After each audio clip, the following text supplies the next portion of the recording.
ইরানে ইসরায়েলি হানায় আয়াতোল্লাহ আলী খামেইনির মৃত্যু বিশ্বকে স্তম্ভিত করে দিয়েছে।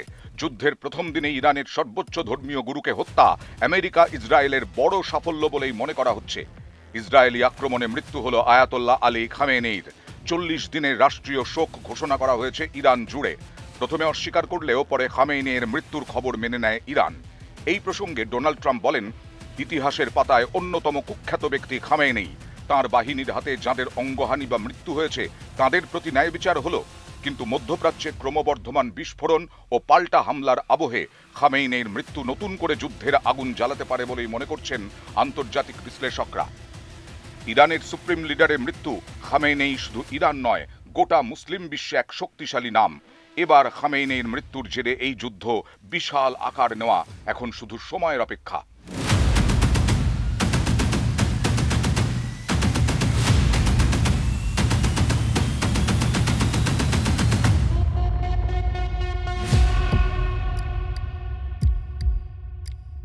কে ছিলেন আয়াতোল্লাহ আলী খামেনি? ইরানের রাজনীতিতে এক প্রভাবশালী ও দীর্ঘতম সময়ের শাসক। 1989 সাল থেকে তিনি ইরানের সুপ্রিম লিডার হিসেবে দায়িত্ব পালন করে আসছিলেন। প্রায় 3.5 দশক ধরে ইরানের সামরিক, রাজনৈতিক ও ধর্মীয় ক্ষমতার কেন্দ্রে ছিলেন তিনি। 1939 সালে ইরানের মাশহাদ শহরে এক ধর্মীয় পরিবারে জন্মগ্রহণ করেন। ছোটবেলা থেকেই ধর্মীয় শিক্ষায় দীক্ষিত হন। প্রথমে মাশহাদেই ধর্মীয় পড়াশোনা শুরু করেন আলী হোসেনি। তখনও আয়াতোল্লাহ পদবি জোড়েনি তার নামের আগে। এরপর কোমে গিয়ে পড়াশোনা করেন তিনি। এখানেই ঘটে তাঁর জীবনের সবথেকে বড় ঘটনা। আলী হোসেনে খামেনির সঙ্গে দেখা হয় আয়াতুল্লাহ আলী রাউল্লাহ খামেনির সঙ্গে।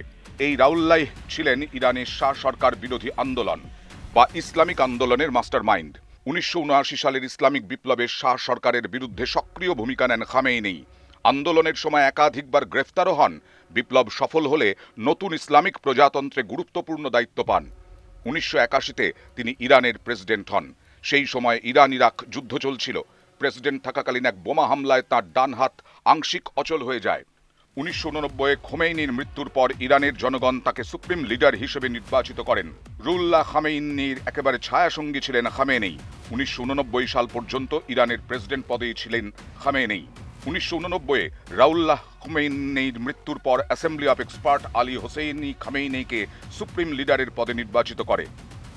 তবে তখনও এই পদে বসার জন্য প্রয়োজনীয় শিক্ষাগত যোগ্যতা আলী হোসেনির না থাকায় বেশ বিতর্ক শুরু হয় মুসলিম বিশ্বে। আয়াতোল্লাহ হওয়ার জন্য প্রয়োজনীয় শিক্ষা সম্পূর্ণ হয়নি আলী হোসনির। তবে রাউল্লাহর আস্থা ছিল তাঁর ওপর। তবে সময়ের সাথে সাথে ইরানের চালিকা শক্তি হয়ে ওঠে আয়াতুল্লাহ আলী খামেনি। ভিলায়েত ই ফাকিহ বা ইসলামিক জাস্টিসের নীতিতে ইরান শাসন করেছেন খামেনি। সুপ্রিম লিডারের ভূমিকায় দেশের প্রায় সমস্ত গুরুত্বপূর্ণ সিদ্ধান্ত নিতেন খামেনি। সামরিক প্রধান থেকে বিচার বিভাগীয় প্রধান কে হবেন সবটা ঠিক করতেন খামেনি। এমনকি ইরানের রাষ্ট্রীয় মিডিয়ার প্রধান কে হবেন সেই সিদ্ধান্তেও হাত থাকত সুপ্রিম লিডারের। এছাড়া ইরানের পররাষ্ট্রনীতির নির্ধারক হিসেবে ইরান সরকারের বিদেশ মন্ত্রকের পেছনে যে আসলে খামেনি এর সিদ্ধান্তই ছিল তা ছিল সর্বজন বিদিত একটি বিষয়। ইরানের পার্লামেন্টারি নির্বাচনে প্রার্থীদের লড়াই করার বিষয়েও সিদ্ধান্ত নিতেন সুপ্রিম লিডার। তাঁর অঙ্গুলি হেলনে নির্দিষ্ট হতো প্রার্থীদের নির্বাচনে লড়াই করার অধিকার। ইরানের সংবিধান অনুযায়ী সুপ্রিম লিডারই দেশের সর্বোচ্চ ক্ষমতাধর ব্যক্তি। খামেনির হাতে ছিল সেনাবাহিনীর সর্বাধিনায়কত্ব, বিচার বিভাগ ও সামরিক প্রধান নিয়োগের ক্ষমতা, রাষ্ট্রীয় মিডিয়ার নিয়ন্ত্রণ, নির্বাচনে প্রার্থীদের অনুমোদন, পররাষ্ট্রনীতির চূড়ান্ত সিদ্ধান্ত। খামেনির আমলে ইরানে মধ্যপ্রাচ্যে বড় শক্তি হিসেবে উঠে আসে। ইরানের বিদেশ নীতির নিয়ন্ত্রণ সম্পূর্ণরূপে খামেনির হাতে ছিল। তিনি প্রথম থেকেই তাঁর পূর্বসূরি রাউল্লাহ খামেনির পথ অনুসরণ করে ইরানে অত্যন্ত আগ্রাসী বিদেশ নীতির পন্থা নিয়েছেন। শুধু ইরান না, তার পাশাপাশি লেবানন, সিরিয়া, ইরাক, ইয়েমেনের মতো দেশগুলিতেও যথেষ্ট নিয়ন্ত্রণ ছিল তাঁর। এই সমস্ত দেশে একাধিক জঙ্গি গোষ্ঠী তৈরি করা থেকে শুরু করে তাদের দিয়ে একাধিক অপারেশন করানোর দায়ও চাপানো হয় খামেনির ওপর। সিরিয়ার সিভিল ওয়ার থেকে বাশার আল আসাদ সরকারের প্রতি সমর্থন সবটাই ছিল খামেনির প্ল্যান। এর সঙ্গে ইসরায়েলের সঙ্গে শত্রুতাও বাড়তে থাকে।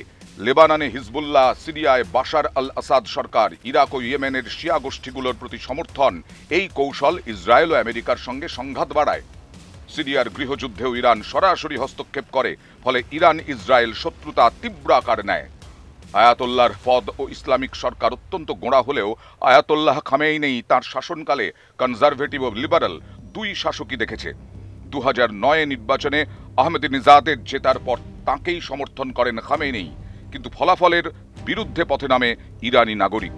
গ্রিন মুভমেন্ট নামেই আন্দোলন কড়া হাতে দমন করে খামেনেই সরকার।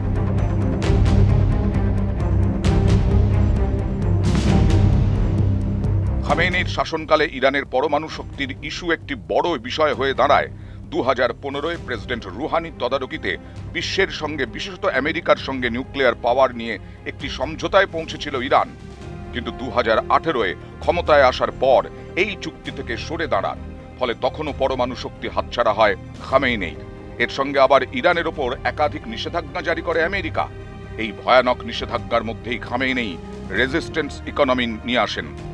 পশ্চিমী দুনিয়াকে বাদ দিয়ে কিভাবে দেশের অর্থনীতিকে চালিয়ে নিয়ে যাওয়া যায় তা করে দেখান তিনি।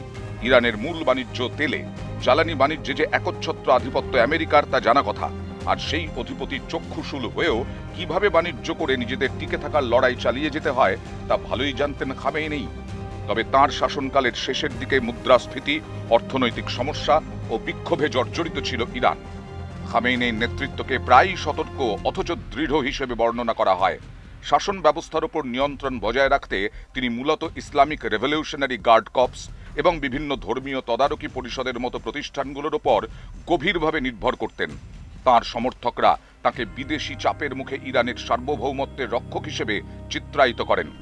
অন্যদিকে সমালোচকদের মতে তার শাসন আমলে দেশটির রাজনৈতিক স্বাধীনতা ক্রমশ সংকুচিত হয়েছে।